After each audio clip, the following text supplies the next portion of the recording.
Salam, Reopen Media'nın Reynolds Haber kanalı canlı yayıma başlar. Stüdyoda Diana Karapetyan işleyir. Bugünkü buraxılışımızda regionda baş veren ve hem Azerbaycan hem de Türkiye medyasında eləcə də bəzi Ermeni rəsmiləri tərəfindən tarixi adlandırılan en mühüm hadisə ilə başlayarıq. Ermənistanın baş naziri Nikol Paşinyan artıq İstanbuldadır. Onu havalimanında Türkiye Xarici İşlər Nazirinin müavini Beris Ekinci qarşılayıb. Qeyd edək ki, Ekinci bir neçə gün əvvəl Ankara'da Ermənistanın Xarici İşlər Nazirinin müavini Vahan Kostanyanla görüşmüş. İki tərəfli münasibətlər və regional məsələlərlə bağlı fikir mübadiləsi aparmışdı. Paşinyanın səfəri çərçivəsində səsləndirilən əsas açıqlamalar və verilən mesajlara isə az sonra daha ətraflı toxunacağıq. Türkiye Ermənistan üçün, Ermənistan da Türkiye üçün təhdid deyil. Bunu Paşinyan İstanbulda Erməni icması ilə görüşündə deyib. Ermənistan baş nazirinin çıxışından bir hissəni Agos qəzeti sitat gətirir. Türkiye ilə münasibətlərin normallaşdırılması prosesi başlayandan bəri biz özümüzə sual vermişik. Bu prosesdə uğur qazana biləcəkmi? Problemləri düzgün şəkildə müəyyən etmək lazımdır. Biz bu yolda bir addım atmışıq. Problemləri həll etməyin ən vacib yolu qarşı tərəfi həqiqətən dinləmək və uğur qazanacağımıza inanmaqdır. Rəsmi məlumata görə, baş nazir Türkiye prezidenti ilə görüşün ikitərəfli münasibətlərə yeni təkan verəcəyini ümid etdiyini bildirib. Bu proses hər iki ölkənin maraqlarından irəli gələn münasibətlər qurmaq gündəmidir. Səssiz yayımlanan bu kadrlarda baş patriarx Maşalyanın görüşdə iştirak etmədiyi görünür. Agos'un yazdığına görə iştirakçılar bu fakta diqqət yetiriblər. Paşinyan isə buna cavab olaraq deyib ki, əgər onlar onunla görüşə gəlmirsə, o özü gedəcək. Bundan sonra iştirakçılar onu alqışlayıblar. Agos'a görə patriarxlığın qapısı bağlı olub. Müqəddəs Sofiya məbədinin qarşısında yerləşən İstanbulun Sultan Əhməd və ya Göy məscidinin qapıları isə açıq olub. Paşinyan imamın əlini sıxıb, məscidin tarixi ilə tanış olub. Paşinyan həmçinin İstanbuldakı Müqəddəs Məryəm Ana Patriarxal Baş kilsəsini ziyarət edib. Türkiye prezidenti Ermənistanın baş nazirini erməni memarlar olan Balyanların inşa etdiyi Dolmabağça sarayında qəbul edib. Yeri gəlmişkən Paşinyanı havalimanında Xarici İşlər Nazirinin müavini səviyyəsində qarşılayıblar. Bildiyiniz kimi Paşinyanın səfərindən bir gün əvvəl Erdoğan Azərbaycan prezidentini qəbul etmiş, Əliyevlə birlikdə zəlzələdən zərər çəkmiş Kahramanmaraşda Azərbaycan məhəlləsinin açılışını etmiş və Heydər Əliyev adına məktəbin şagirdlərinin oxuduğu şeirləri dinləmişdi. Türkiye'de Prezident İlham Aliyev'in iştirakı ile keçirilən rəsmi mərasimlər geniş şəkildə dövlət və hökumət yönlü media orqanlarında işıqlandırdı. Xüsusilə Kahramanmaraş'da Azərbaycan məhəlləsinin açılışı zamanı çəkilmiş bir kadr diqqət mərkəzinə düşdü. İlham Aliyev külləkdən bükülmüş Azərbaycan bayrağını düzəldir. Bu görüntü sosial şəbəkələrdə və rəsmi kanallarda vətənpərvərliyin simvolu kimi təqdim olunsa da, jurnalist Behruz Aliyev'in paylaşımı cəmiyyətdə fərqli rezonansı doğurub. Bayrağı düzəltmək asandır, cənab prezident. Bəs yalın ayaq, ac insanların taleyini kim düzələnəcək, o yazdı. Jurnalist əlavə edib ki, əsl vətənpərvərlik bayrağa toxunmaqla deyil, xalqın ağrısına toxunmaqla ölçülür. Onun sözlərinə görə ədalətin, azadlığın və insan ləyaqətinin dağlanmadığı yerdə hətta bayraq da məyus görünür. Bir tərəfdən bu fikirlər cəmiyyətin sosial problemlərə və hakimiyyətin məsuliyyətinə dair gözəntilərini əks etdirirdi. Digər tərəfdən isə bəzi istifadəçilər bunu dövlət simvollarına və prezidentə qarşı hörmətsizlik kimi qiymətləndirirdi. Amma aydın görünür ki, cəmiyyətin bir hissəsi artıq simvolik jestlərlə kifayətlənmək istəmir. İnsanlar konkret nəticələr, sosial rifah, bərabərlik və ədalət tələb edir və bu kimi tənqidlər təkcə narazılıq deyil, həm də gözəntilərinin ifadəsidir. Beləliklə, xaricdə nümayiş olunan simvollarla yanaşı, daxildə xalqın ehtiyaclarına cavab verən siyasətlər daha vacib və hədələci olaraq ön plana çıxır. Cəmiyyətində simvolik jestlərlə real problemlərinin qarşılandırdığı müzakirələr fonunda regionda gedən digər önəmli siyasi proseslərə də diqqət yetirmək faydalıdır. İndi isə diqqətimizi Naxçıvana yönəldirik. Orada konstitusiya dəyişikliyi ilə bağlı mühüm proseslər gedir.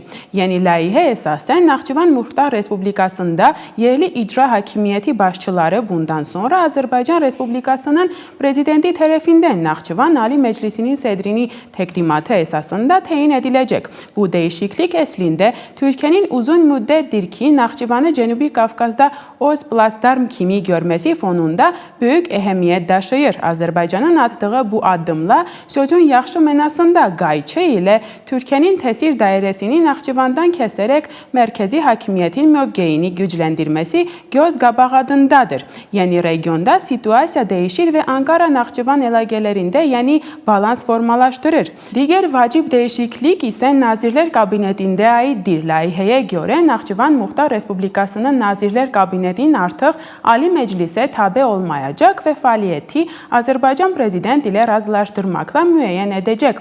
Bu dəyişikliklər idarəçilik sisteminin birbaşa mərkəzi hakimiyyətə inteqrasiyasını nəzərdə tutur. İndi Muxtar Respublikasında həm icra hakimiyyətlərinin formalaşdırılması, həm də Nazirlər Kabinetinin fəaliyyəti birbaşa Bakıdan, daha dəqiq desək, Prezident İlham Aliyevin qərarlarından asılı olacaq. Bu, yalnız inzibati dəyişiklik deyil, həm də güclü siyasi mesajdır.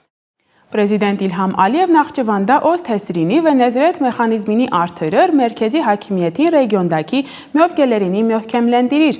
Eyni zamanda bu addım gələcəkdə separatizmə və ya muxtariyyət ideallarına qarşı qabaqlayıcı tədbir kimi də dəyərləndirə bilər. Beləliklə, bu struktur dəyişikliyi həm strateji xarakter daşıyır, həm də Naxçıvanın siyasi mənzərəsindən yeni bir mərhələnin başlanğıcını göstərir.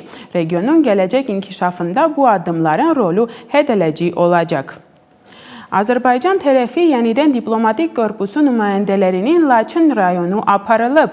Səfər çərçivəsində qonaqlar Azərbaycan Respublikası prezidentinin Laçın rayondakı xüsusi nümayəndəsi Məsim Məmmədov və digər rəsmi şəxslər tərəfindən qarşılanıb. İlk olaraq nümayəndə heyətini Laçın Beynəlxalq Hava Limanının haqqında ətraflı məlumat verilib və diplomatlar hava limanında yaradılmış şəraitlə yaxından tanış olublar. Amma bu səfərin daha diqqət çəkən tərəfi odur ki, həmin diplomatlar Laçın bölgəsində erməni kilsələrinin dəyişdirilməsi, Qəbristanlıqların dağıdılması və digər geniş miqyaslı məhv edilmiş yerlərlə bir dəfə də olsun diqqət yetirmirlər.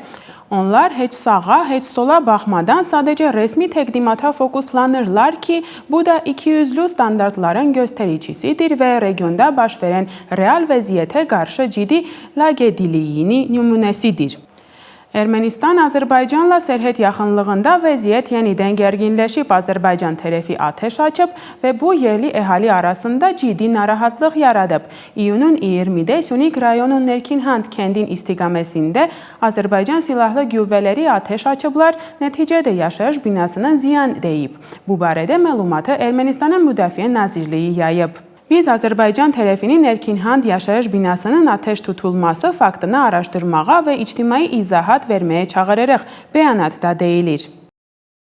Rəsmi İrəvan Azərbaycanla sərhədlərin delimitasiyası prosesinin dayandığını düşünmür. Bunu Ermənistanın baş nazirinin müavini Ermənistan-Azərbaycan sərhədlərinin delimitasiyası üzrə komissiyasının həmsədri Mahər Qriqoryan deyib. O bildirib ki, tərəflər arasında təmaslar var, lakin prosesinin özü kifayət qədər mürəkkəbdir. Bunun üçün müvəffiq olaraq hazırlıq işlərinə ehtiyac var. İndi məhz bu istiqamətdə proseslər həyata keçirilir. Lakin mən deməzdim ki, proses zəifləyib və ya sürətlənib. Qriqoryan fikirlərini yekunlaşdırıb. Qeyd edik ki, sözügedən komissiyasının sonuncu iclası 2025-ci ilin aprelində keçirilib. Ermənistan baş nazirin müavini Mahər Qriqoryan əlavə edib ki, Ermənistan istənilən vaxt Azərbaycanla sülh müqaviləsi imzalamağa hazırdır. Onun sözlərinə görə rəsmi İrəvanın bu prosesdə nə əlavə şərtin, nə də hər hansı məhdudiyyəti var. Qriqoryan bildirib ki, Ermənistan sülhə nail olmaqda qətiyyətlidir